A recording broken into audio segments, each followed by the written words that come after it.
Oh, it says it's recording now. Well, hello. Welcome back, guys, to another home theater hangout. We are now live with Phil Jones. It only took us a long time to get going because this thing just wouldn't connect. So sorry for all you guys that might have been waiting. So today we are going to be, first off, if you are watching, let us know if the audio is good. And let's just hang out for a second, make sure this is actually going live. Yeah, because I'm looking here to see if I see. I'm looking at it live right now to see if it's. Let me go back to just your main channel here. Is it going live or no? Because it has recording, but it's not. It's like it's not linked to your channel.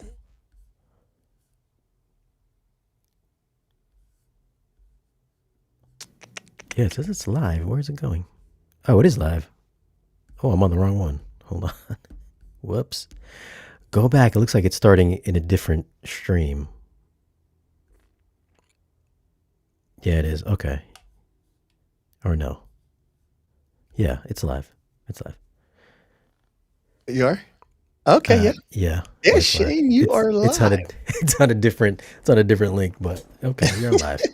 I'll just edit this part out. Well, so you started from the beginning. All right. So what's up, guys? Welcome to another home theater hangout with myself and special guest Phil Jones from Marantz. And thank you guys for hanging out with us. If there's any audio issues, please let us know right now.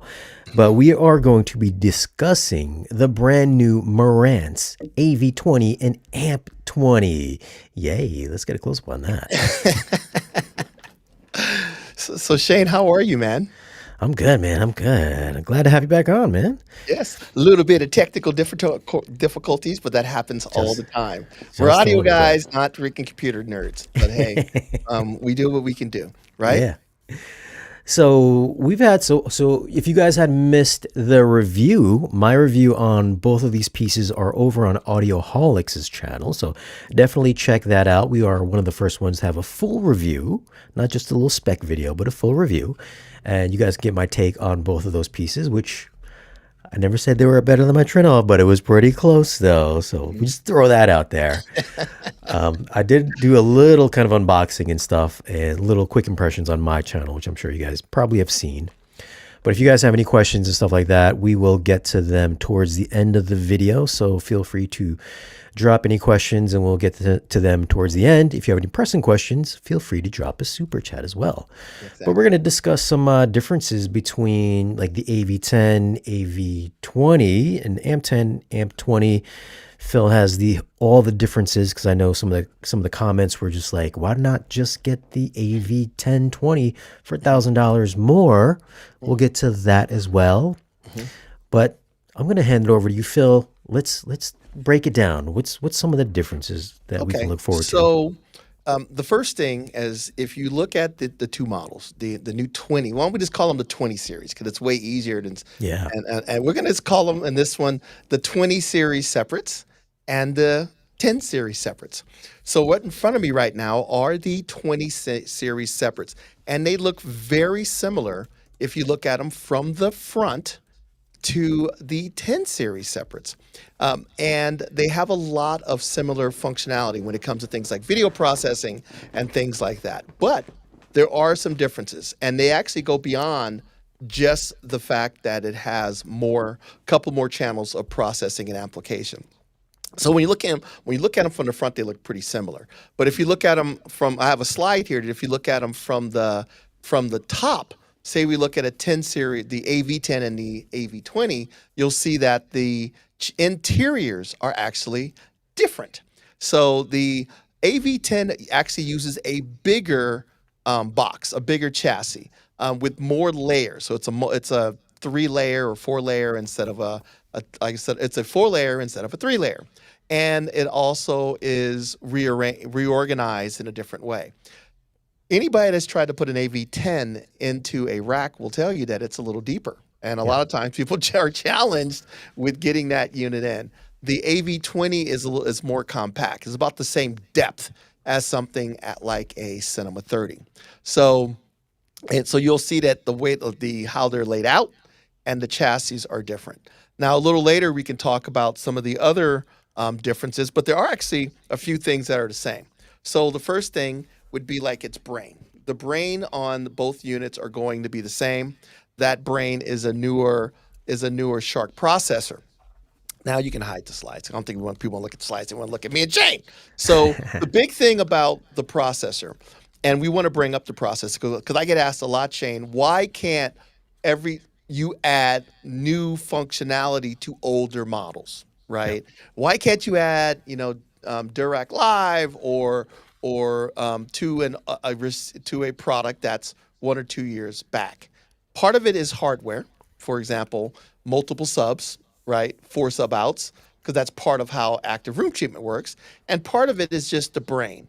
The new unit can run more millions of instructions per second. It can run more advanced processing and more advanced programming, or it can do multiple things at one time.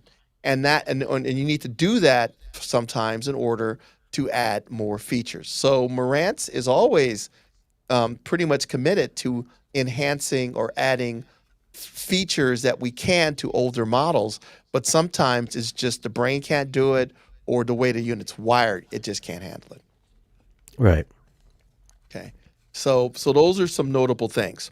The next thing a couple other things I want to point out is the video boards.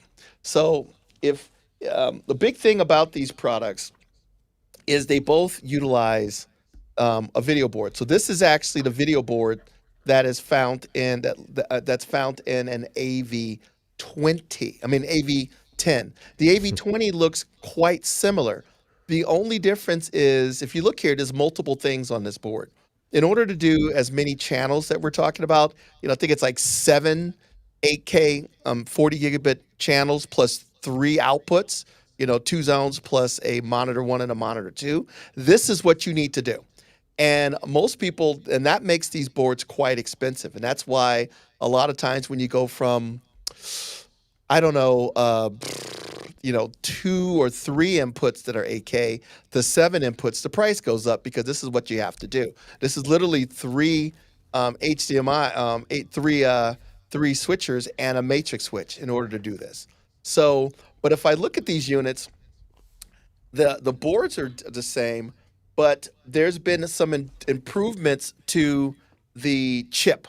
So if I bring up the slide here, you'll see that this one shows you kind of an AV10 and AV20.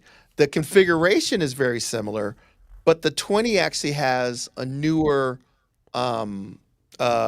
chip or newer HDMI switcher that a newer HDMI switcher or chip in it, right? What that gives you is FreeSync capabilities. You can bring me back up. So if you think about FreeSync, all HDMI 2.1 devices can support VRR, or most. That's one of the standards that's in HDMI 2.1. VRR, variable refresh rates, which is hard, which if you're not a gamer, you're not going to care. But if you are a gamer, VRR basically changes the frame rate that the TV of the TV or the display based on how fast the computer could render that frame at that time, right? Well, VRR would be like a generic version. That would be like if you had a can of soda and it just said cola across the top, right? It's still a soda, but it's not a branded soda. It's generic. It's open to everyone. FreeSync and G-Sync are branded versions of VRR. So think of FreeSync as if that cola said Pepsi on it, right? So now we support the generic VRR, but we also support FreeSync. And that is just because the board, the chipset for this new board on the AV20 is utilizes those. Now, there are some slight differences between these boards, so it's really hard to do all of a sudden a running change and start using that chip in the AV10, but it is utilized in the AV20. Does that make sense, Shane? Yeah, it makes perfect sense. Okay. Now, I know some people had mentioned in the comments as well, why is it 40 gigabits per second and not 48? Okay. Number one, nobody makes a 48 gigabit per second multiple channel switching solution. If they did, we'd use it. They just don't make them, right? Yep. But a couple things you have to realize is a regular display, and I've told these people this a million times. Consumer displays use 10-bit panels. Yep. 4K at 120 frames per second at 444 on a 10-bit display is 40 gigabits. 48 gigabits would be something like a 12 or 16, which does not exist. So having it is like, you're basically, if I used a 48, I'd be telling a Volkswagen Bug to go 300 miles an hour. It may get the data, but it wouldn't be able to do anything with it. So 40 gigabits is going to give you all of the performance that is possible on any consumer display or projector on the market. So now in the future, when we start to get into extremely high frame rates, I can see more bandwidth. But remember, this is 4K at 120 frames per second, uncompressed. There is a thing called, which is a lossless compression, which we don't utilize, but a lot of other manufacturers are already utilizing, which will allow this thing to do 10K at 120 frames per second using 40 gigabits per second. So the odds of you really needing 48 is pretty low. So somebody said my voice is a little soft. I'll make sure that maybe we'll crank that up a little bit over here to make sure that you guys can actually hear. All right. All right. I turned mine down a little bit.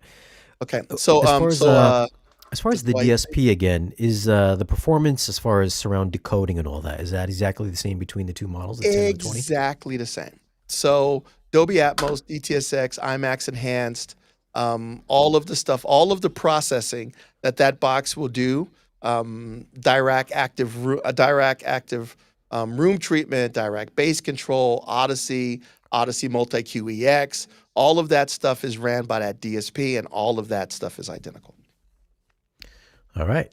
So just really channel count, but the coding is the same. Okay. Okay. Now the next thing is the HDAMs. And so there's multiple types of HDAMs in these receivers, by the way. And a lot of times an HDAM is basically a board of individual components that we utilize to boost little signals to big signals. This can normally be done using a single chip solution called an op-amp, but we utilize multiple components. And think of an HDAM as a recipe. They're all, and that recipe can be utilized or can use different ingredients. So Shane, think of it if I gave you a recipe for seafood enchiladas, right? You could take that recipe and make seafood enchiladas that cost $20, or you could make that same recipe cost you $200 by taking canned crab versus fresh lump crab, you know? So an HDAM is just the instructions, the recipe. If I look at this board here, this is actually the HDAM board that is found in an AV10, right? And if I count here, there are 1, 2, 3, 4, 5, 6, 7, 8, 9, 10, 11, 12, 13, 14, 15, 16, 17, 18, 19 of these HDAM boards on this particular device, on this particular part of this receiver. These HDAMs are used to take the signal from the DSP processor and boost them before they go out towards the channels. Does that make sense? Yeah. So there's 19 of these because the AV10 has 15 channels of surround and 4 sub-channels, which means I got to have 19 of these, right? Yeah. Now, each one of these boards are identical, but the parts, and if I pull out the one on the AV20, it would look kind of similar to this, but it wouldn't have as many boards because it doesn't have as many channels. But if I pull one of these boards off, the interior parts of those boards are going to be different. So if I bring up a slide here, the HDAMs and the AV, they're both utilize the same type of HDAM recipe, SA3, right? The difference is because the AV10 is priced, has a higher price point, not only are there more boards, the little individual parts that are used to make the boards are a little bit higher quality. So not only do you get more boards, you also get each board on an AV10 get a little bit more of higher quality. So we're talking about higher capacity capacitors and stuff like that. So yes, there is a difference there. So not the boards, same recipe, but that recipe I use a little bit better ingredients for each one of those boards on an AV10. So does that make sense? Yeah. So that gives the Marantz sound. Yeah. Since we're talking about HDAMs, by the way, there's HDAMs all over this product, right? So that was the one I showed you, the big board you always see, this classic one that you always see. This is the one for the preamp, right? So this takes the signal and sends and sets it up to send out the preamp output stages of the preamplifier. This one right here is an HDAM board that takes the balanced output inputs that are coming into this preamp and boost them. So remember this, the AV20 and the AV10 both have a pair of XLR preamp input, XLR input. So if you have a device that can be connected via XLRs, you can use this one. This one right here is the preamp for a stereo input, right? So XLRs have to be boosted. Preamp, I mean the inputs from your, so this would be for your XLR CD player. This is for your, I don't know, your tape deck, right? There's HDAMs that are used in the volume control. There's HDAMs that are used in the headphone amp. There's HDAMs that are used in the phono preamp. So any signal, anytime you take a signal and we boost it from tiny phono preamp all the way up to enough to go into the preamp stages, there's HDAM. So there's HDAM. So that's why Marantz costs more, by the way, because a lot of times you would be single chips and we're doing, instead of 19 chips, we're doing that. You know what I mean? And that's why they cost more, and people ask us why. All right. So is there I believe there's a setting in the Marantz where can you turn that on or off? I forgot what setting it is. You mean like the sound? Yeah. There is different types of tuning that are built in depending on the HDAM on the receivers and hi-fi pieces, and that determines kind of things like the roll off. How do you want to roll off the top of the signal? And that does impact the sound. You especially see it in the hi-fi pieces or pieces that have digital amplification. It's because they can, how do you want to roll off the high frequencies on there? And that does kind of give you a different sound. And you can go in on one of our CD players and adjust them and pick the one that you like. Yeah, I remember I think it's a filter one or two. They call them filters, exactly. Correct, yeah. Does that have something to do with the HDAM? Is that what it's directly correlated to? It's taking advantage of what that HDAM is doing. Okay. So you do have the ability to do that. Yeah, okay. Okay. So the HDAMs are different between the 10 and the 20. Yes. And they're utilized differently. Like for example, the Model 10 is fully balanced, and it uses HDAMs. These have balanced inputs. I don't think it's not end to end fully balanced. It's balanced in a way to reduce the noise, but those have HDAMs. So HDAMs can be used in single-ended, fully balanced, all of that stuff. It all depends on. It's just a way of boosting a signal. So if you are more of an audiophile kind of person, you want the purest sound, cleanest sound possible, into out, you're probably going to want to go with the AV10 then. Yeah. And exactly. It's one of those things that if you're building at a higher level, why wouldn't you use more copper, bigger chassis, different topography, and the best parts? Can you hear it? It's up to you. You may be able to, but the goal is we're not going to. Why compromise? It's built for at this price point. Let's just put the best. Let's put the best pieces in. Yeah. Okay. So somebody was asking, can you assign channels similarly to a turnoff? what you can do on a lot of these units is you can assign channels. If you wanted to make on an AV10 13 center channels, you could do that. You know, Yeah. so I know people that will say, okay, I'm not using, I'm using a 5.1.4. I don't need all of the channels, so maybe I will assign 2 of the channel outputs for 2 centers, so I can have a center above and a center below. So you could do that as well. Okay. So you can have 13 center channels or 13 left Absolutely channels? can. There's a setting, and I Mhm. think it's called you can go into your layouts. Let's see if we can do it here. So if I go to setup here, see if we can see if I can see. I think I Yeah. have and I go down into speakers, and I go into manual setup, and I go to speaker layout. Hmm. At the very top over here, you'll notice that you have the ability. See, it says custom. Yeah. So you have the ability. It says, how are you going to configure this thing? Are you going to use it as the bi-amp it? Are you going to, if I hit custom and I go in here, it's going to say, okay, one second. How do you want to lay out the custom? Right. So hold on a second. Let me see here. Custom. But you can go in here and you could actually change these configurations. I have to find it here. Or you could turn off a lot of these things.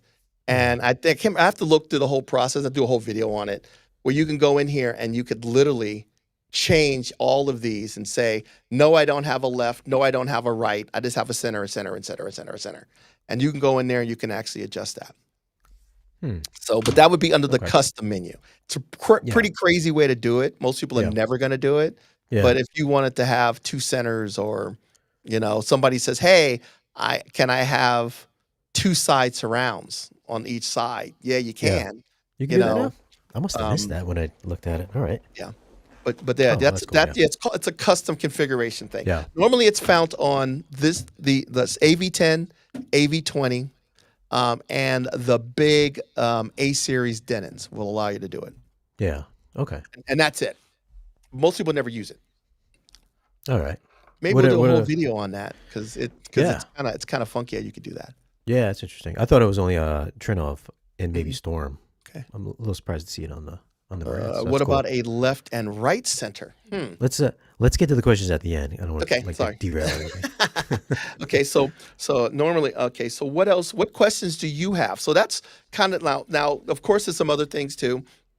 If I go back to if I come out of the menu, I think I'm out of the menu here. Yeah. Yeah, let's get to some of the big changes, because the main thing was just like, hey man, you could just get the 10 because it's exactly the same as the 20 for a little bit more money. It's not. So little things like we talked about, the chassis have multiple different layer chassis. The HDAM boards, not only are they different parts, but instead of going from a 2-layer board, it's a 4-layer board. There's some upgrades, right? Mm-hmm. If you can afford an AV10, by all means buy. I mean, by all means buy an AV10, right?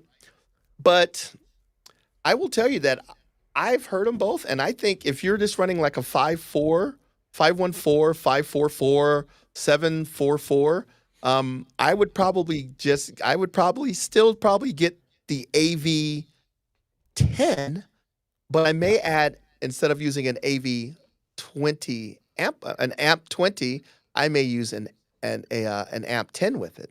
And remember, you can mix and match. It's just depending on how many channels. Wait, so you would get the AV20 and then the AMP10. Exactly. Okay. So in my house right now, I really don't need it, but actually I'm getting there. So in my house right now, I have a 5.4.4, 4 subwoofers, 5 surrounds, and 4 heights, right? Yeah. So I really don't need the additional surround processing that is found in a AV20. But my speakers are big. I just got rid of them. They're Wilsons. Now I'm going to those big Bowers CWM 8.3, the big end walls. I'm putting 5 of those in. I want a lot of power. So what Yeah. I'm going to do is I could take something like a AV20, AV10. I can BTL all 5 channels. That's 10 channels right there, right? Because I'm taking 2 of them and bridging them together. So now I'm getting 400 by 5 all the way around. And then I still have channels to run my heights. So I can run, and so I could run, 400 by 5 and uh, 200 by 4 off of a single AV10. AMP10. Yeah. So while I don't need the processing, I could see an advantage to having the power. And why exactly, since we're talking about amplifiers, why is the processor 13 channels, but the amplifier is 12 channels? Good question. Because the amplifier modules are stereo modules, right? Yeah. So in order to maximize manufacturing efficiency, reduce costs, we use one board. We make one, it's an ICE power based board, but it's built in Japan and it's a stereo board. So if we're going, so we put 6 of them in the AMP20 to give you 12 channels, right? And we put 8 of them in the other one. And Yep. that's why, to give you the other channel count. If we, in order to do those odd channels, we would have to make a one-off board that is mono. And that would actually cost you probably more than this board, or about the same price. So they decided to make one board, do one board really well, but now you have even numbers. Yeah. Yeah, So me and Gene were talking about it, and if you just get the 20 AV20 and then the AMP10, and you bridge, or that you BTL down the front channels, Mhm. front 3, then you get extra power for your LCR. If I believe exactly. that's So if you correct. look Yeah. at, so we come, there's a million different combinations, right? So there's no statement that you have to use the 20 series amp, like an amp 20 with an AV20. If you Yeah. want to use an AV20 with an amp 10, you could do that, or vice versa. It just depends on what you want to do. Like in our theater, we're using an AV10, but we're using um, multiple amp 10s, and it would probably be better for us to use an the AV10 and multiple amp 20s, because it would just work out better for the channel count. And Yep. so just use the mix and match the way you want to mix and match it to get what you want it to do. You know what I mean? So Yeah. the one over there is kind of an example. If you look at that example there of the 5 BTL speakers plus the 4 heights, plus I can run my second zone, my garage or an office at 200 watts per channel doing this combination, which is why I'm looking at doing it. And you are using the ICE modules. Mm-hmm. Now, that's not just an off-the-shelf ICE module that you can purchase and build your own, Nope. Nope. Class D amplifier. The best You guys way had- to think had of it some is we flavor. bought their recipe and then we took that recipe and built our own, right? So now there's some benefits to that. Number one, a lot more, we can upgrade a large amount of the components. You can see those big pieces of copper, the copper buses, bars that go to the you can see them there. Yeah. That go to the power, to the actual speaker terminals. We can increase the size of the capacitors. We could change some of the layout, and then we could produce and test these in our factory in Shirakawa. So while we have licensed the ICE Power topography, it has been customized for us by us. So you Yeah. can't buy this from any place else but us. Okay? So it is not the same. It's not the same. Because if you look at the slide, I have a slide here. And if you look at the slide, you can see what a standard ICE Power module looks like compared to ours. Ain't the Yeah. same. Yeah, You it's know? definitely not the same. Definitely not the same. The So other one looks like a little toy. exactly. Well, one thing that I wish one day, Shane, I'd love to be able to take you to Japan and just so you could see the care that goes into this product. A lot of times people look at Marantz products and they go, well, is it expensive? Is it not expensive? Yeah. We are completely vertically integrated, and most hi-fi companies are not, right? I mean, we design it in-house, we tune it in-house, we manufacture in-house. Literally, this product was designed by a gentleman in Japan, tuned by a gentleman in Japan. The boards are built that go into it are built in our own factory in Japan, and it is assembled in Japan. I challenge you to find another company that could do that. Most of the time, they will design a board, have to have it built, even someplace else, and then they may assemble it in their factory. And Yeah. so, if you factor in the fact that little itty bitty parts go into this factory, and this box comes out, is it's hard for most companies to do that. And that's the reason why I think a lot of times the Marantz products outperform products that cost more Yeah. because we are so vertically integrated. Yeah. So we are not going to get the same, because you always get those comments that are like, oh my God, why spend $6,000 when you can build your own amps that sound the same for $300 or $400? Yeah, because and that's interesting because you can go out and buy yourself an op amp. Yeah. You can go out and buy yourself a bunch of capacitors, or you could buy somebody's board, but it's not tuned exactly the way you want it to be.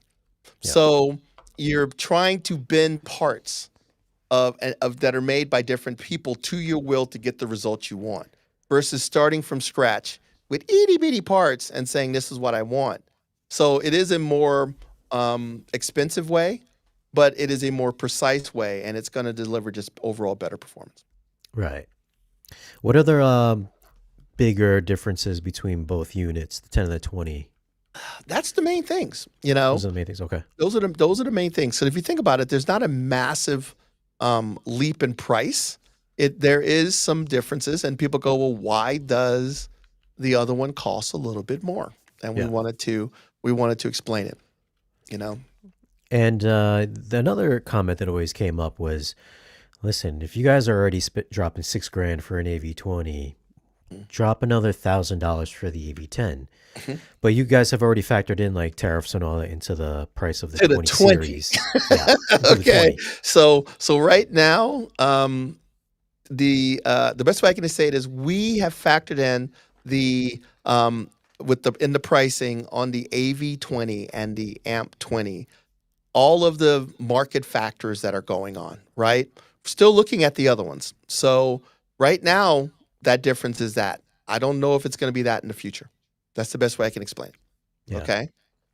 So that's the quickest and simplest way to explain it. So if you are in the market for a new pre-pro, maybe get the AV10 now. Now, right this second. Right now. Call the dealer right now and say, I want one. All right. So,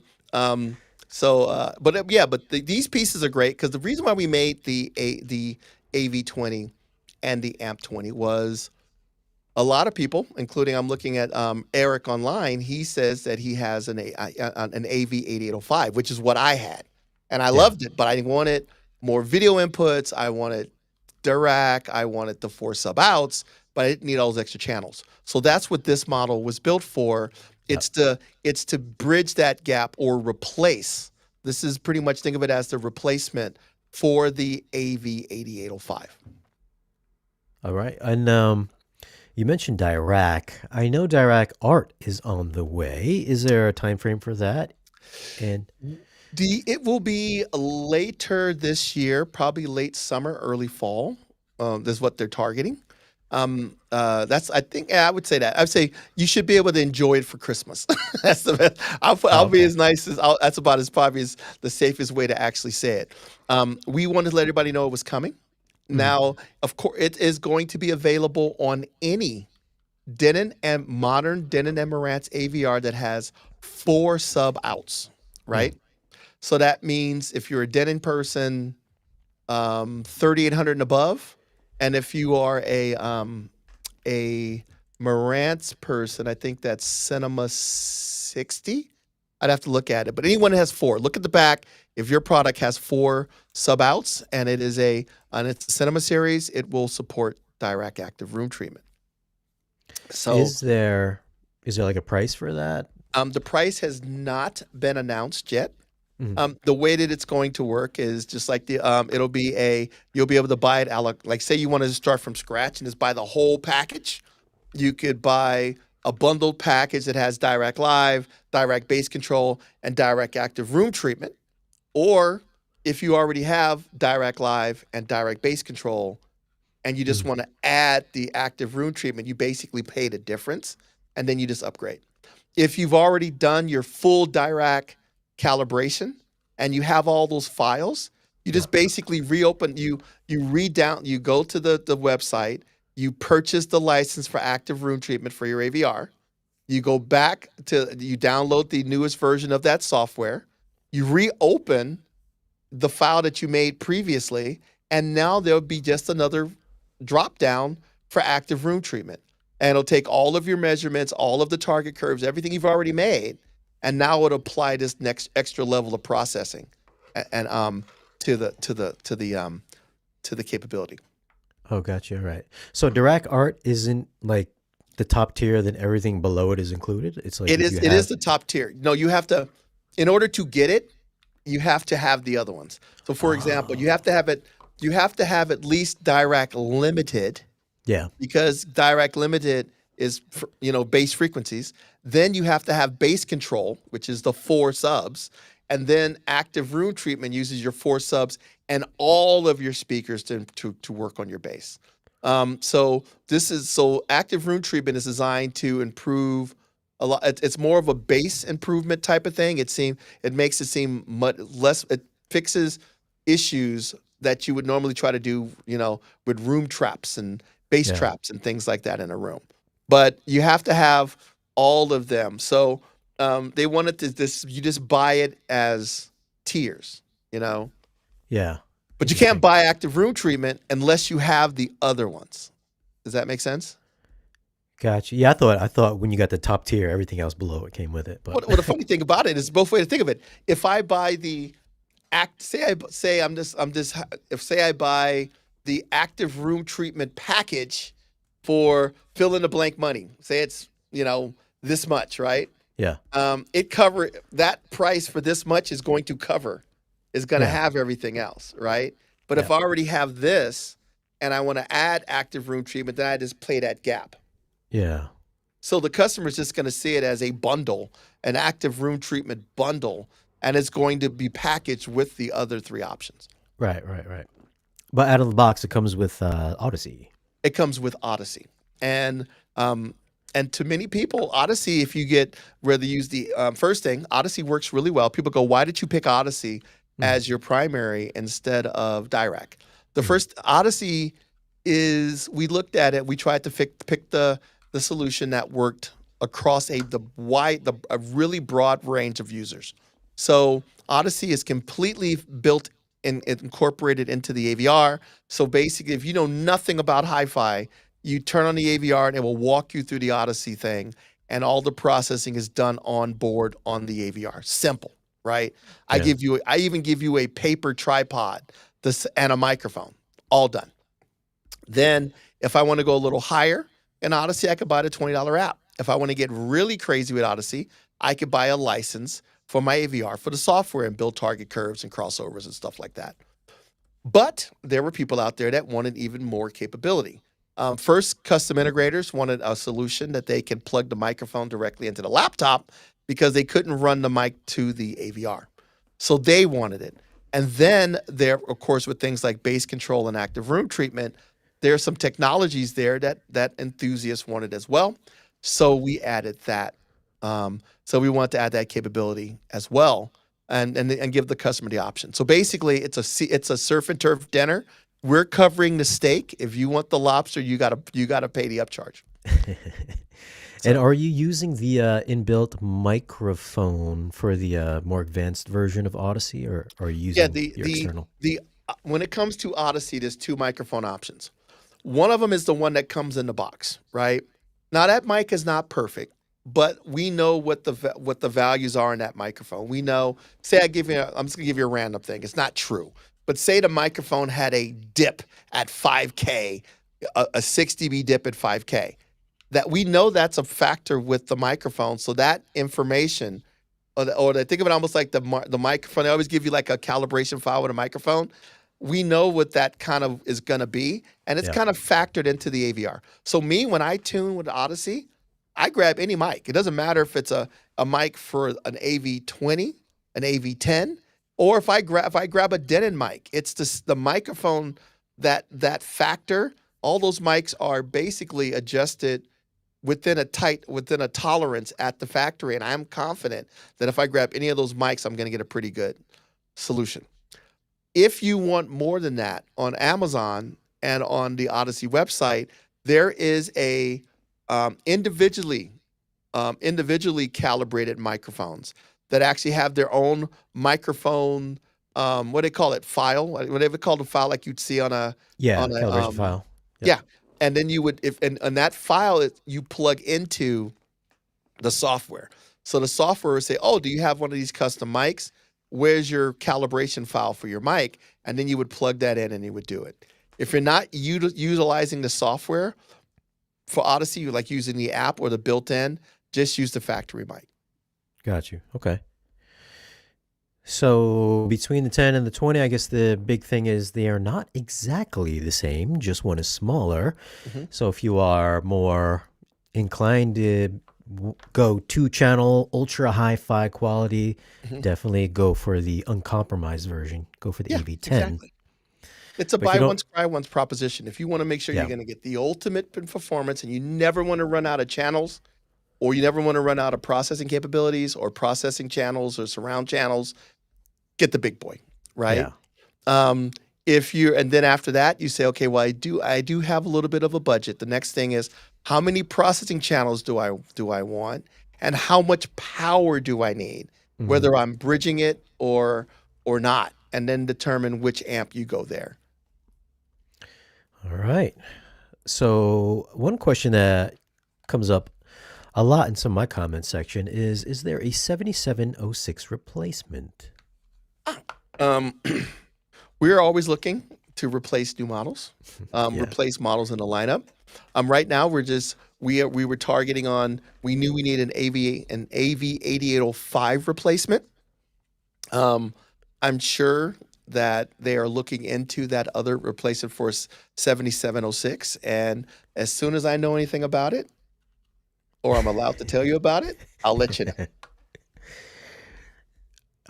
Here's a question from Francisco Rivera. I'm not sure if this is a joke or what. Any update to support bottom speakers? Okay. I don't know what that means. I know that. Well, that's a good question. You know what's funny? There's so many. We support 360 Reality Audio, but in a more traditional, surrounds, heights, and subwoofer application. If there is, if there's a way, or there's a reason, or there's a demand, the engineer, we have the processing to do it. The question is, is the content, and is the demand enough to justify with the engineering team?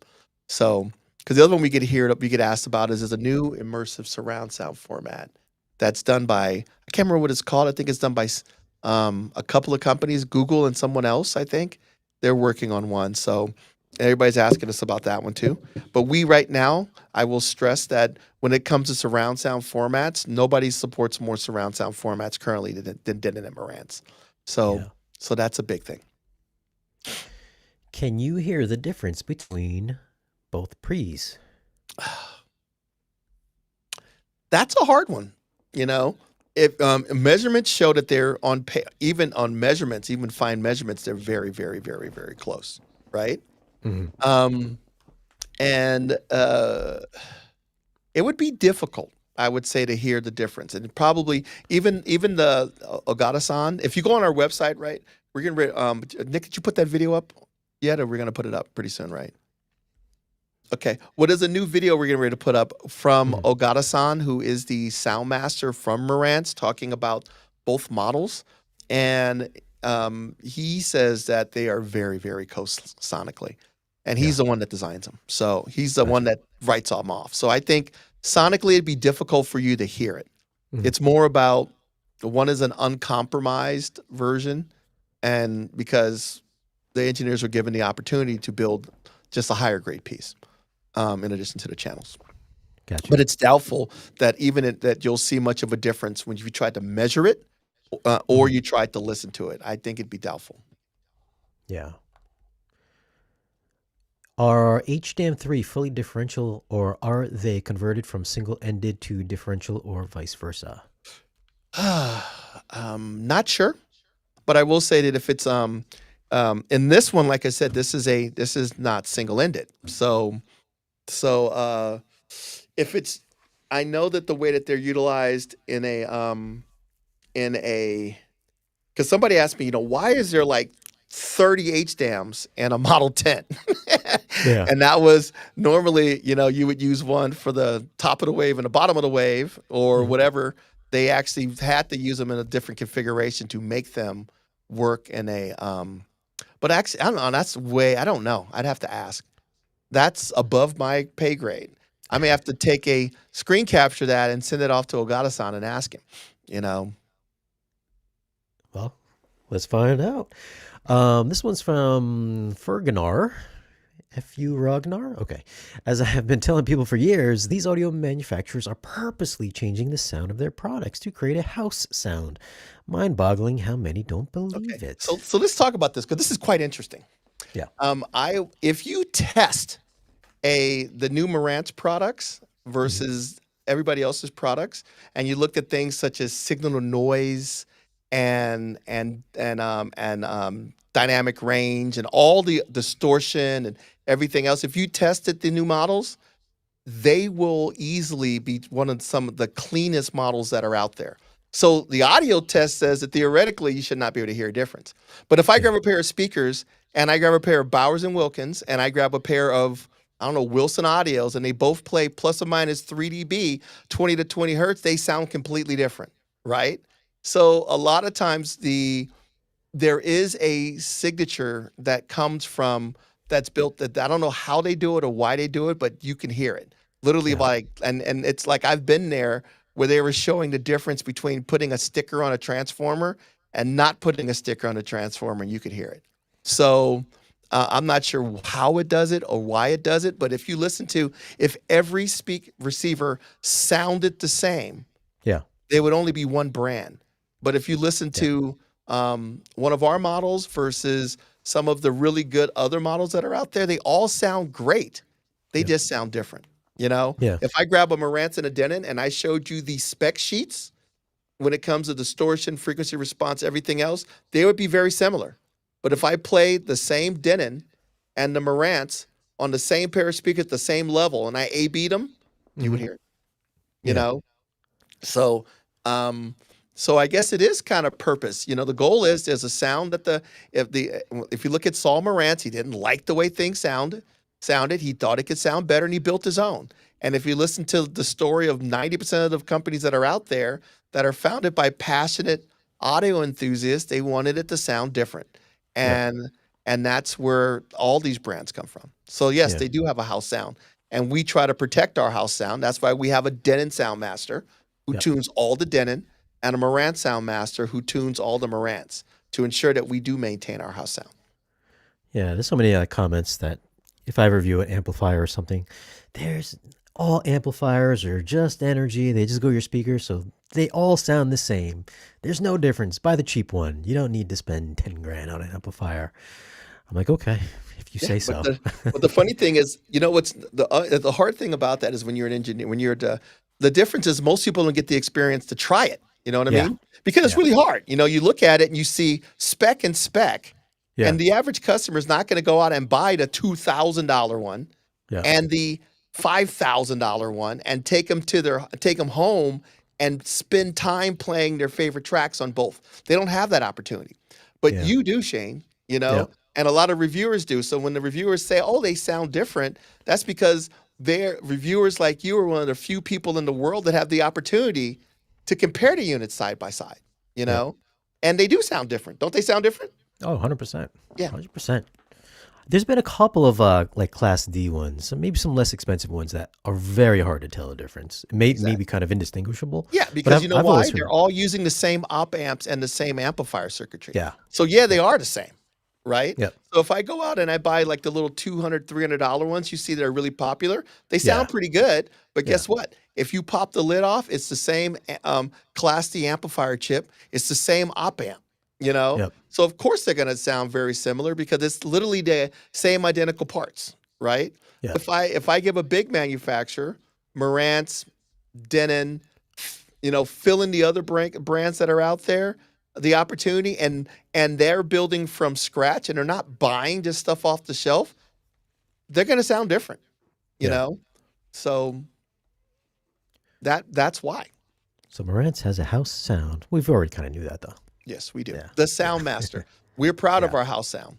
That's one of the reasons why, by the way, Marantz and Denon are some of own a pretty decent chunk of the AVR market share because people just like the way they sound. Yeah. Question from C Big. C Big is also part of the Patreon crew over on my Patreon. That's patreon.com/Shane Lee. If you want to join Patreon. C Big wants to know if you want to use Croson or butt kickers, do you have to use a certain subwoofer output? You do. I'd have to look at the AV10 and the AV20, but for example, on the big Denons, there is a dedicated one of the subouts, one of the two of the subouts that can be switched to that. So you'd have to look in the manual in order to do that. I think you can also assign one of the height channels, if I'm not mistaken. I'd have to look at it. I haven't done it yet. But when you go into the speaker configuration, there is an option for the tactile transducer or whatever they want to call it, and then it'll tell you specifically which one to do. One of the nice things about these receivers is after you make a configuration, so after you go in here and you make your configurations and whatever you want to do under the speaker configuration selection, if I go to speaker layout and I go in here and I make a certain configuration. If I go down here to where it says view configuration, keep going right there, it tells you which ones to connect, whether it's an amplifier or a receiver, because how the DSP processor uses those outputs changes based on how you're connecting it. And so you always want to go back here and hit this to make sure that you're plugging into the right connections, whether it's speakers or the outputs from the preamp. So that makes it really, really, really, really easy. Yeah. And let me see where the transducer is. I can't remember where that is. Let me look here. There it is, tactile transducer. Yeah. So if I go in here and I hit enabled, it says, okay, so that's enabled. Does it tell you? I think at the bottom it may tell you which one. I can't read it from here. It tells you subwoofer pre-4. Yep. 4. So, hey, guys, another thing I like too is we've been adding more instructions at the bottom, so I don't have to go out and grab the menu, the owner's manuals all the time. Okay. The thing that sucks is sometimes when I do some of the reviews, I'll like to go through the settings so people can know the settings, but it's like these last few generations, it's like there's so much stuff in there. It's like, I know. It's like trying to go through each one is like it's like a 30-minute video just for the settings. Yeah, I mean the brains are getting bigger. The brains are getting much bigger in the AVRs, and this is allowing you to do a lot more. Yeah, directional based, non-directional based, tactile transducers. Switching between speakers in your room based on surround sound formats. I mean the list goes on and on. I mean. In these AVRs, and in these processors, it's amazing. More, they're pretty much computers now. Yeah. They're computers with really, really good amplifier circuitry in them. Yeah. Is there any logic to help smooth out audio playback when creators have clipped their mic when shouting, usually from YouTube or rare movie moments not fixed in post? That's a good one. I don't think so. I haven't heard of a way to do it, but it would be because most of the time it is kind of that that harsh kind of cutoff. That's actually that's a good one there, Frog. I haven't thought about that. Maybe just the pre-EQ setting or something like that. Maybe some sort of target curve to roll off. Yeah. Find out where where most of the distortion is, and roll it off right before that, and build a target curve in your Odyssey app. and set as a dual speaker preset, Yeah. bad YouTube audio or something like that. So you probably could do it. I could tell you a really cool scenario. Like, oh, by the way, Odyssey has some things that can be utilized, such as dialogue enhancer, dynamic volume, and things that are good for certain applications that are not available on Dirac, which is why we allow you to have you can have one speaker preset set to Odyssey and then put the other speaker preset to Dirac and then put 3 filters for Dirac in there. So you can literally have 4 different adjustments in an AVR that you Yeah. can quickly change with your remote control. Very nice. When are the AV10 recertified units for $5,600 coming? Wishful thinking. Wishful thinking. I don't think we have very many recertifieds. I think most people are quite happy with the units that they actually have. Yeah. Oh, look at this one. I think this is a compliment. First live stream on audio that I find actually sounds good. You know what's funny? You have a real mic. I have a Yeah. real mic. Yeah. So I think it does make a difference. My producer, I call him producer Nick, he's over here hiding. He actually he makes sure that everything works. We're trying to be a little more professional, people. Yeah. Look at the background. I mean, come on, we're I know. trying. Look at that. We're Look at not that. trying to, I'm not at my desk anymore. You know what I mean? No, So no AirPod mics. no AirPods. I listen to YouTube videos too, and it drives me, crazy. Like half the time I won't even that stuff matters. It can be distracting Yeah. when you're actually listening to a podcast. Yeah, especially from an audio brand that comes on there with like a potato for a Hey, microphone. It's you like, know what, Shane? There's a couple more things we should talk about real quick. yeah. So that kind of happen around the same time. So the first thing, Kobuzz Connect. Yeah. We announced that last week as well, and that's going to be available on all Helios-enabled Denon and Marantz devices, including these 2 models. So that was a big request. So people wanted Kobuzz to be added to be able to utilize that with Helios. So now you could utilize that with a Helios-enabled device. So Kobuzz Connect it's like Spotify and Tidal Connect.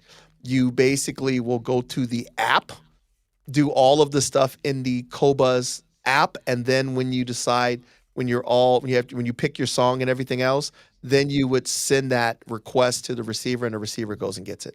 So that's Kobuzz Connect. In the future, we're working to completely integrate Kobuzz into the Helios app, but that's going to take a little bit more time and a little bit more testing. But that's new, and Kobuzz Connect is going to give you a lot more resolution. If you try to use AirPlay, you're looking at CD quality. If you to try to use to AirPlay Kobuzz to an AVR or something, but Kobuzz Connect gives you full high resolution, all the resolution that's available in a Kobuzz file. So it's limited by whatever Kobuzz is spitting out. Exactly. And Kobuzz has a pretty extensive catalog of content. So if you want to get the best resolution, you want to be able to utilize either the integrated version inside of the Helios app or the Connect version of a service. That's going to give you that's going to allow the receiver to go out and get the best version possible, because there's no middleman between the receiver and the unit when it comes to getting the file. And if you are a Roon user, these are Roon ready products, not Roon tested. Yeah, exactly. Roon tested means that it will work with the Roon ecosystem, but normally that goes through AirPlay. These units are Roon ready. This unit will be Roon ready. Now, I do want to talk a little bit, Shane, about why people go, why does it take so long? And why can't you do all of your models and make them all Roon ready right away, right? Yeah. The problem is Roon, that's not the problem. Roon and Marantz and Denon have to test each unit model unit by unit by unit. So they don't just certify the brand, right? So they have to certify the AV10, the AV20, the Cinema 30, the Cinema 40, the Link 10, the M1. So they have to go model by model by model. So it takes a little longer to do that. So if you are a brand that only has 2 or 3 products, pretty easy to have the whole brand certified. You submit 3 products. We have 20, 30 products, 40 products at a minimum that probably support that eventually may end up being Roon ready, but each one has to be tested one by one by one. And we're trying to go through based on the odds of someone having that product actually utilizing Roon. Yeah. I will say, out of all the like audio brands out there, super high-end ones included, usually Denon Marantz usually just work all the time. So yeah, and kudos to that. Yeah, that's the best. That's a good point. If you think about a lot of hi-fi brands are normally quite small. Yeah. And they're really good at engineering certain parts of a product. Great amplifier stages, but they may not understand. But things such as the video processing, the Bluetooth connectivity, the Wi-Fi connection, the multi-zone, that's not their expertise. So maybe they're going to buy something off the counter or they're just going to give it a shot, right? So reliability can sometimes be a problem. It's almost like looking at a Ferrari and a Lamborghini back in the days. Beautiful cars, beautiful motors, but the windows don't work, right? Now, since Volkswagen owns Lamborghini, all of a sudden the electrical systems work better. You know why? Because Lamborghini can focus on the motor and the body, the beautiful body, and Volkswagen can deal with the little things that have to happen with a car, like the fact that the windows go up and down. So if you look at a lot of small hi-fi brands don't have the engineering expertise to make that work properly. If you look at Denon and Marantz, this HDMI board was designed by one team, right? And then this board, when they optimized this board, it is used in everything, right? This right here is a Helios board. So that's a Helios board. See, it says Helios. If I pull this off, this Helios board is used in every Marantz and Denon Marantz and Denon product that has Helios built in. I don't care if it's a Denon Home 150 or a $10,000 or $12,000 Marantz Link 10. They all use the same board, right? That way, I know that the quality is going to be good because I build one good board that works for everybody. And that is the reason why we are pretty good at being quite efficient. Yeah. What about for those guys that are just like, oh, don't waste your money getting one of these AV1020s. Just get like the Cinema 30 or, just get their AVR, their top flight let's AVR. talk about that. Actually, a couple of things. I actually have slides for that because you know me. Hold on a second, Nick. I see if I can find it. Well, there's a couple of things. So there's the first things I want to point out. So if you bring up this slide, this is a Cinema 30, which is by far a spectacular AVR, right? Mm-hmm. Compared to a AV20 and AMP20. Number one, you can see there just the amount of real estate, right? Yeah. It's really difficult to put all of that stuff that's in those 2 amps into that one box, So, because if it's not like I'm taking what's in that Cinema 30 and just spreading it and just throwing it in 2 different things, right? So here's an example. This is the HDAM, the multi-channel HDAM that does the preamp stage in a Cinema 30. And if you count them, see the three capacitors? Each one of those 3 capacitors make up part of an HDAM board. So if you count that, it's 1, 2, 3, 4, 5, 6, 7, 8, 9, 10, 11, 12, 13, 14, 15, 16, 17. Because it's you know what I mean? So there's your HDAM boards, right? For all your surround sound channels and your subwoofer channels versus individual boards, right? So you can't fit the same quality, the same components into the same box, right? So this is a very, very, very simple example. The power supply is big, but it's not as big as if I have an individual power supply for the preamp, and then the bigger power supply. It's just not the same. So as you have more space, you just basically can use bigger parts and higher tolerance parts, which happen to be often bigger, and you end up with better performance. The next thing too is, if you think about a receiver, what normally dates it is its processing, right? Man, now I want 7 channels of process. Now I want more processing channels, or now it doesn't support this surround sound format, or it doesn't support 8K video switching, right? The amplifier never, a good amplifier is a good amplifier. This amplifier in 10 years is going to be a spectacular amplifier, right? Yeah. The processing may change. If you buy a receiver is a great product, but if you buy a receiver and all of a sudden you want to upgrade your processing, guess what you're doing again? You're buying your amplifiers over, right? Yep. This is a buy once, cry once proposition. And then this will always stay until you need more power. And then you would just upgrade the brain whenever is necessary when times have changed, you know? Yep. So not only can you use better components by separating the two, you get to keep the better amplifier and then just change this. The next thing is this makes a lot of noise that this does not like. And having them in two different boxes is also a sonic benefit. So better noise isolation, bigger, higher quality components because there's more room to put them, right?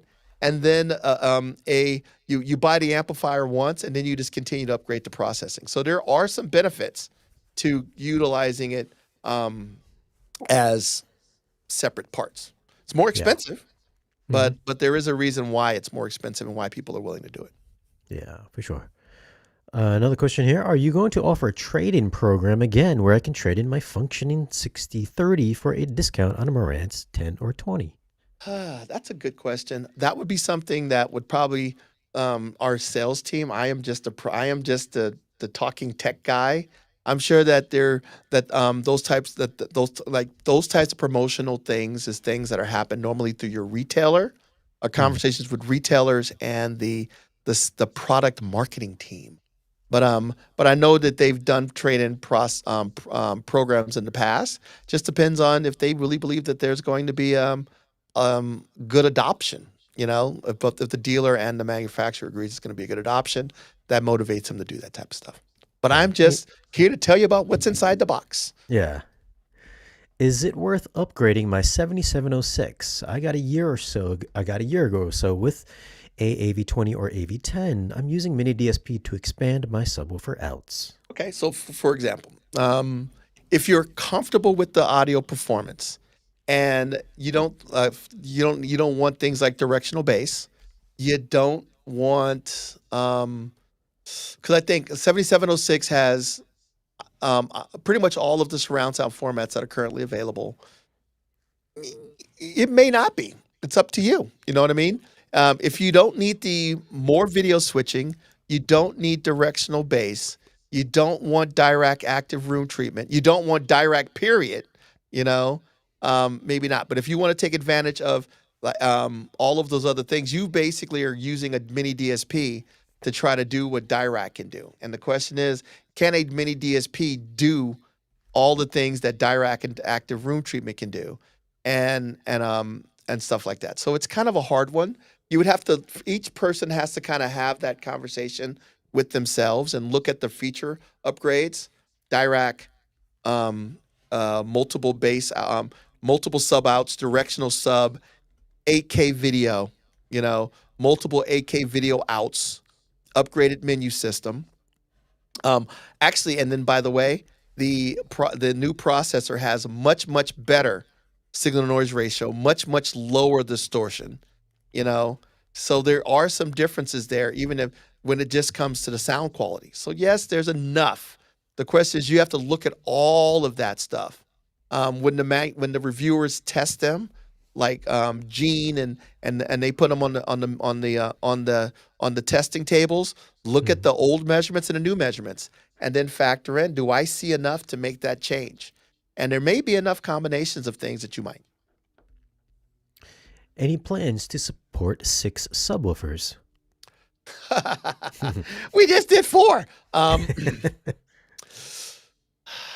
not really sure. You know, it all comes down to demand, because and places to put them. So if I go to the back of these units, I like to bring the back of these units up, and you look at the back of the slide that I have here, it's getting a little slim. Actually, you're hiding it with the you can't really see it because of the there you go. There we go. Real estate's getting a little slim to put extra stuff on there. So where would you put them? You know, would somebody want them And those are the two conversations that have to be had for the engineers. We made a Yeah. point that 4 subs in the 4 corners of a room, or 4 subs really does make a major impact compared to 2. And we made a strong enough case that the engineering team decided to consider it, and they built it in. So if there's a big request for 6, maybe we can do 6. And one slightly off topic, but not really. Is there what's going on with the whole Harman news? Is that something that's truthful or what? The Harman what? The Harman news. You Oh, guys are yes, we are. There is a. We are. Harman is looking to purchase the Massimo Consumer Group. That's what exact. When is that going to happen? I'm not really sure. It's going through all of the legalese and all the legal stuff and all the antitrust and all of the stuff like that. But it is, if it all goes through, we will be part of the Harman family. Now, I've been through many times where people thought it was going to happen and it doesn't happen. yeah. So right now, it is just we're basically in escrow. But the question is, is it going to close? Yeah. So, but all I know is there's a reason why all these brands exist, the Harman brands and the brands that we normally talk about in our portfolio.